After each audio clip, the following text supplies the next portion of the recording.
We often hear that helping others is one of the highest virtues. It's a sentiment that spans cultures, religions, and philosophies. Whether it's donating to charity, volunteering, or simply being there for a friend, these actions are seen as undeniably good. But what if I told you that sometimes, despite our best intentions, our efforts to do good can actually lead to harm? Today, we're exploring the dark side of good deeds, the unintended consequences that arise when helping hurts. Let's begin with a concept that philosophers have wrestled with for centuries: the paradox of good intentions. This paradox asks, can actions that stem from pure, altruistic motives still produce negative outcomes? The philosopher Immanuel Kant, in his exploration of ethics, emphasized the importance of intention in determining the morality of an action. For Kant, an action done from a sense of duty with good intent is morally good regardless of its outcome. However, as we step into the modern world, we see that good intentions alone aren't always enough. The philosopher Peter Singer, known for his work in effective altruism, argues that we must consider the consequences of our actions to truly do good. Singer's utilitarian perspective suggests that it's not enough to act with good intentions. We must also evaluate the impact of those actions on the greater good. One of the most significant concerns in modern philanthropy is the creation of dependency. This is when individuals or communities become reliant on external assistance, rather than being empowered to develop their own solutions. The philosopher John Stuart Mill, a key figure in the development of liberal thought, would likely critique this as a failure to promote individual autonomy, a core principle in his philosophy of liberty. Take, for example, the case of international aid. While providing food and resources to impoverished regions seems unquestionably good, it can sometimes undermine local economies. When free or heavily subsidized food floods local markets, it can destroy the livelihoods of local farmers.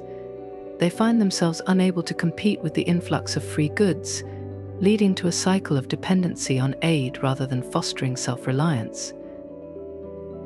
Here we see a clear ethical dilemma.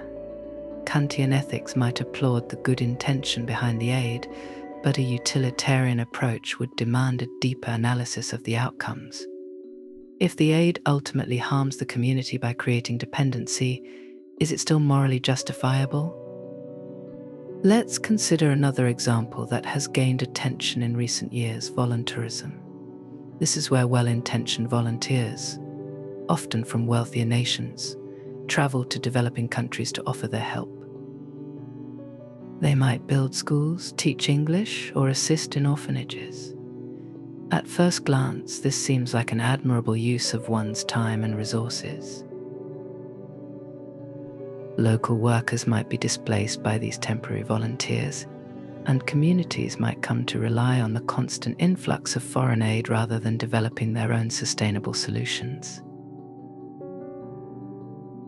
Philosophers like Martha Nussbaum, who advocates for a capabilities approach to human development, would argue that true assistance should empower people to build their own futures, not create a dependence on outsiders. Nussbaum's philosophy emphasizes the importance of respecting the agency and capabilities of individuals within their cultural contexts. In this light, voluntarism can be seen as undermining the very people it aims to help, by failing to respect their autonomy and long-term needs. This brings us to another critical issue: cultural insensitivity. When we help others, particularly across cultural boundaries, there's a risk of imposing our own values and solutions onto situations we don't fully understand.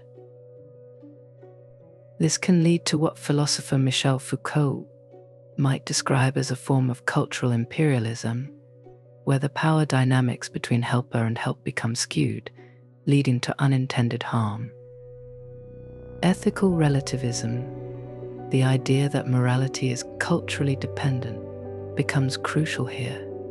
If we impose our own moral framework on others without understanding or respecting their cultural context, we might end up doing more harm than good. A well-meaning intervention that makes sense in one cultural context might be damaging or even offensive in another. For example, imposing Western educational models or healthcare systems in non-Western countries without adaptation can sometimes lead to ineffective or harmful outcomes. The philosopher Alasdair MacIntyre might critique this as a failure to engage in practical reasoning, a process that requires understanding the traditions and practices of the community in question before intervening. Finally, let's reflect on the classic adage, "The road to hell is paved with good intentions." This phrase captures the essence of what we're discussing today, that even with the best of intentions, our actions can lead to negative consequences if we're not careful. The philosopher Søren Kierkegaard, known for his exploration of existentialism and ethics, might argue that true ethical living requires us to constantly reflect on the implications of our actions. It's not enough to act with good intentions, we must also be vigilant about the potential consequences of our deeds. So, where does this leave us? Should we stop trying to help others for fear of causing harm? Absolutely not. But what we should do is approach our efforts to do good with humility, mindfulness, and a deep consideration of the potential outcomes.